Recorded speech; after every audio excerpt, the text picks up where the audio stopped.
Naquele dia, todos os humanos do mundo viraram pedra. Um dos mais significativos tópicos usualmente abordados em ficção é a morte. E não é difícil entender o porquê, pois esse fenômeno é o problema, questão fundamental da existência humana, assim como um tópico de enorme potencial narrativo.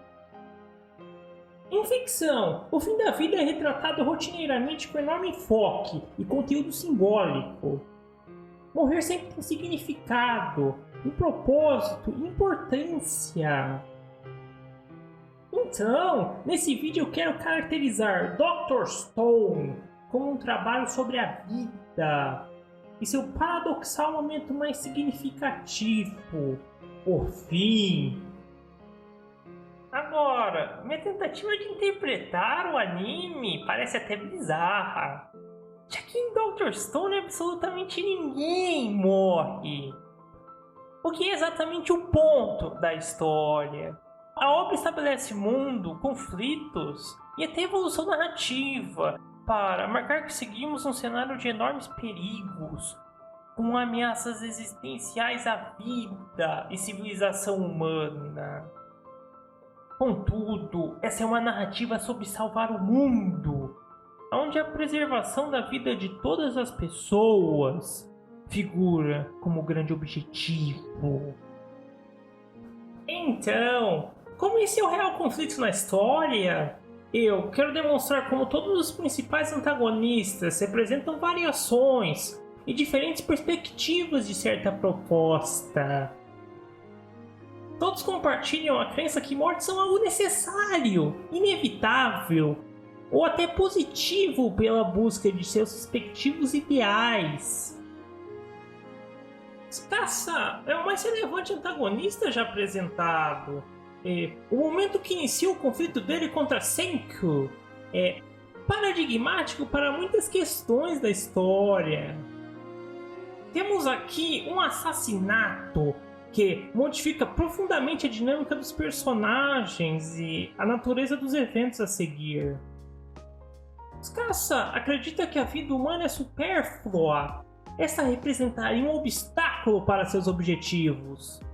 Logo, literalmente advoga genocídio contra a maioria das estátuas. No mundo em ruínas, onde ninguém era capaz de pará-lo, o primeiro instinto do personagem foi literalmente destruir o legado e as vidas que eram pilar da antiga civilização. Contudo, Tsukasa não é o único que considera que são necessários sacrifícios, incontáveis mortes em razão de sua visão de mundo. Magma é um antagonista caracterizado principalmente por sua fixação em matar. Por ser o mais forte, eu tenho o direito e posso fazer absolutamente tudo. Logo, matarei todos os que ficarem em meu caminho. Yoga também é uma figura interessante nesse quesito, pois fundamenta sua posição ideológica em papel na história em apenas um fator. O personagem acredita fortemente na necessidade de uma seleção da humanidade, onde boa parte dos membros da antiga civilização morreriam. Logo, disso provém sua aliança e concordância com Tsukasa. Meu ponto é que o elemento em comum entre todos os antagonistas de Dr. Stone se encontra em como eles acreditam que mortes e perdas são necessidades lógicas de seus objetivos.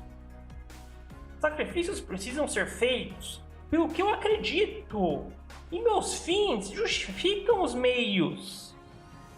Contrário a essas ideias, Senku sustenta um forte pacifismo e a crença que absolutamente todos devem ser salvos.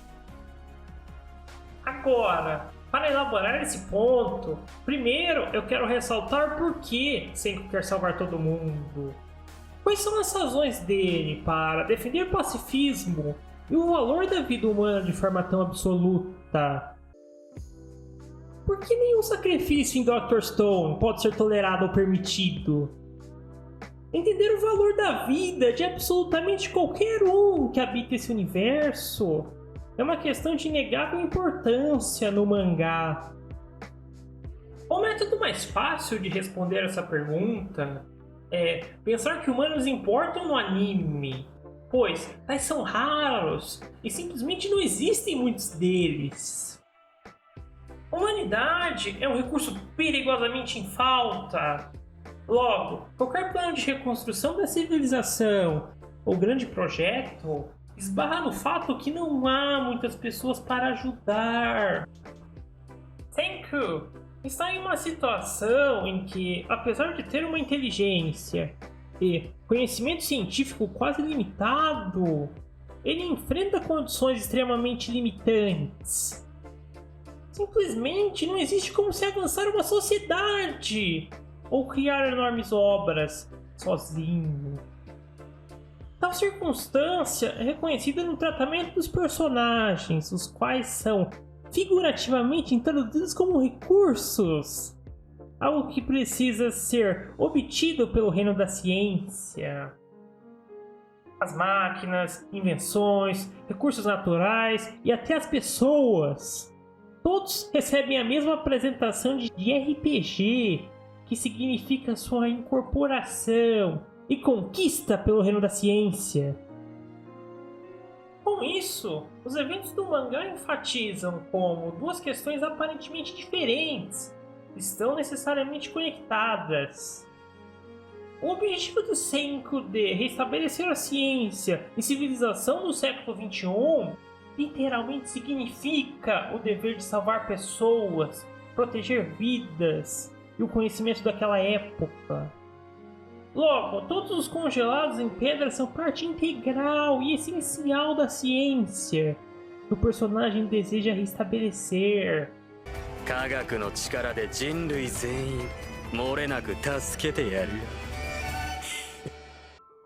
Vidas importam.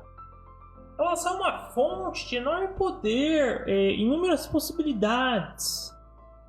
Ou pelo menos o reino da ciência, em enorme medida, representa essa visão sobre a existência humana.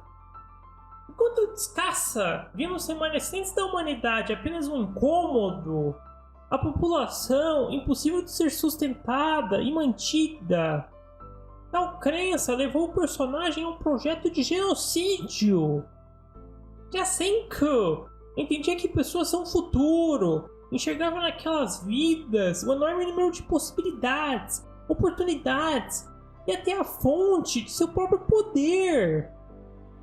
Em cada pessoa podemos encontrar talentos, habilidades específicas e qualidades, algo único, o qual absolutamente ninguém pode imitar. Ademais, através da conjugação de diversos talentos, pela união de pessoas e perspectivas únicas, é assim que se criam condições para o surgimento de uma entidade especial. A própria civilização científica é resultado desse fenômeno. Ela é algo construído por seus integrantes que colaboram socialmente e mantêm relações. Uma civilização consiste de indivíduos unidos em prol de um projeto e comunidade, a qual se respeitam as individualidades e desejos das pessoas, e é onde se unem talentos e características dos membros para formar algo maior. E essa organização é a grande força do Senku, aquilo que sustenta o personagem e permite soluções para os problemas e conflitos. Um detalhe importante do projeto do Senku é que ao final de cada arco, prévios antagonistas sempre acabam incluídos nele, pois eles também são seres humanos que precisam ser salvos a qualquer custo e representam novas possibilidades e poderes. Logo, nenhum deles morre, mas terminam seus respectivos conflitos integrados ao reino da ciência. onde agregam novas características, talentos, à civilização. A jornada e presente de Byakuya para seu filho representa uma narrativa belíssima que perfeitamente contextualiza os principais conceitos e questões dramáticas da obra. Nela, seguimos a vida do pai do protagonista, que vai do espaço até a experiência de assistir o fim do mundo, assim como o drama de sobreviver durante décadas em uma terra não mais habitada.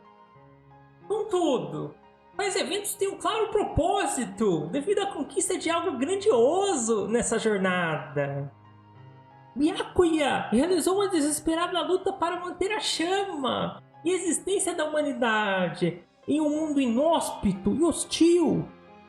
E foi a partir disso que a Vila Ishigami, os resquícios da humanidade existiram, com toda uma comunidade. Byakuya, ao sair da Terra, prometeu um presente ao seu filho. E foi isso o que ele transmitiu. Através da imensidão do espaço e de milhares de anos, as vidas e aldeias criadas alcançaram Senko e salvaram sua vida. Encontrar pessoas, amigos e alguém para estar ao seu lado. Esse foi o grande presente, o tesouro no fim. Então, Dr. Stone é uma história onde as pessoas são de absoluta importância. Muitas vezes, os conflitos que os personagens precisam resolver são problemas de relações interpessoais. E, como principal responsável por tais assuntos, encontramos o personagem Asagi Gen. Agora, o que interessa nessa figura é que, sozinho, ele não é particularmente útil. Como persona, Gen é fútil. Ele não tem interesse nem talento para lutas, e muito menos relevante conhecimento científico. No entanto, as qualidades do personagem se manifestam especialmente em seu trato com as pessoas, sua capacidade de entender o que os outros pensam e até de manipular reações. A individualidade e caráter único dos membros. Esse é o grande trunfo característico do reino da ciência. Mas os indivíduos em enorme medida precisam estar dispostos a cooperar e seguir ideias do Senku para que projetos funcionem. Quem é aquele encarregado de conseguir a concordância, a cooperação de todos com o Senku? Ele é a cola, tecido social que garante a convivência pacífica e colaboração mutuamente benéfica dos integrantes da civilização. É possível considerar o personagem um grande especialista e responsável pelo departamento de recursos humanos nesse meio. Por fim, quero ressaltar como pedras são a real chave para se compreender Dr. Stone. É uma pedra, um mineral misterioso que dá nome ao anime, que contém um componente milagroso capaz de curar qualquer ferida e preservar a vida humana por milhares de anos, de um lado. Mas essa também é a grande prisão, a origem da maior tragédia da história humana, de outro. Essa dicotomia é importante, pois temos o mesmo material, grandes possibilidades de garantir e proteger vidas, assim como de elevar o potencial humano. Contudo, em sua utilização durante a história, apenas encontramos mortes, desperdício, perda de civilizações e vidas. Por isso, eu considero que a resolução dessa história lidará principalmente com a natureza contraditória do próprio Dr. Stone, e com sua afirmação como uma conquista humana capaz de vencer a morte e reabilitar o mundo.